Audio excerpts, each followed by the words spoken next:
I think it's absolutely ridiculous. You can like him or you can dislike him. That's up to you. That's your choice. But you can't deny his track record, and it's a good one. It's a very good one. A heck of a football coach. Maybe he's not the most personable guy. I don't know. I don't know him that well, but I think it's absolutely ridiculous. Do you think that there's reporting that it was Spygate and Deflategate? But you have to wonder, since it's a bunch of journalists making this decision, if they weren't all just really annoyed with him after years and years of being treated pretty disdainfully in these post-game press conferences. Yeah, Elizabeth, I think, well, yeah, I think. You think it was personal? I think it was, and that's not. If there was a way to do this where you take the human element out of it, I wish we would figure out a way to do that. I don't know if that's possible, but you can't not vote for someone because they didn't give you an interview or they were a jerk in an interview. Or, I mean, it's ridiculous. Yeah. I mean, these sports writers, they have a duty to do the right thing, and they didn't do the right thing here. Well, the NFL just released a statement a short time ago, Pro Football Hall of Fame, saying today that it could remove voters who made this decision who violated bylaws. If it is determined that any members violated the selection process bylaws, action will be taken.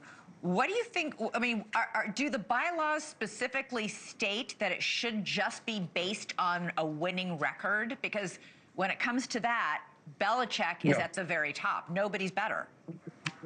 I have no idea what the bylaws say, but I do know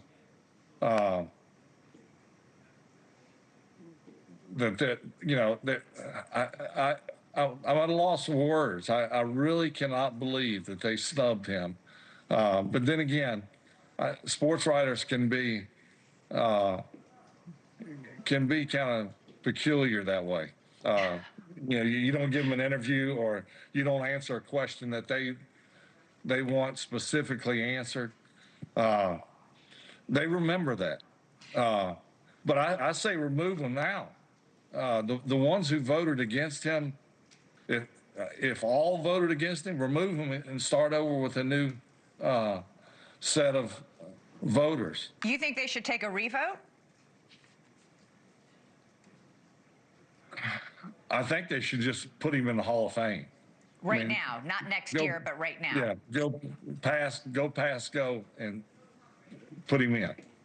I mean, it's like Tom Brady. You know, Tom Brady, what he and Bill did together is something that we probably won't see in our lifetime, and that needs to be rewarded.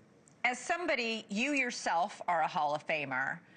Explain, you know, to people who aren't in the Hall of Fame, like myself, why does it, like he could still get inducted next year. Why does it matter so much that you be inducted the first year you're eligible to be inducted? Well, that's a great question, because some may say, not just the people who are voting, I think people in general say, well, he's going to get in.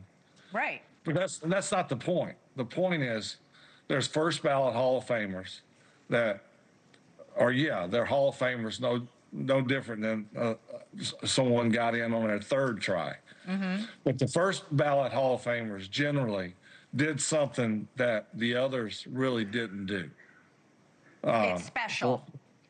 It's special, and it's above and over what the standard is, and Bill has certainly set the standards sky high, and he should be rewarded for that. Now, he probably doesn't care.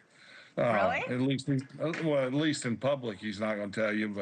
But Bill like most Hall of Famers, especially coaches, you're honored that you get in, but that's not why you did it. You did it because you love to do it.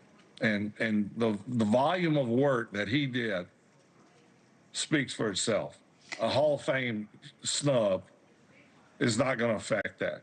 Thank you for watching. Subscribe below and download our NewsNation app right now on your phone, and you will get fact-based, unbiased news for all Americans.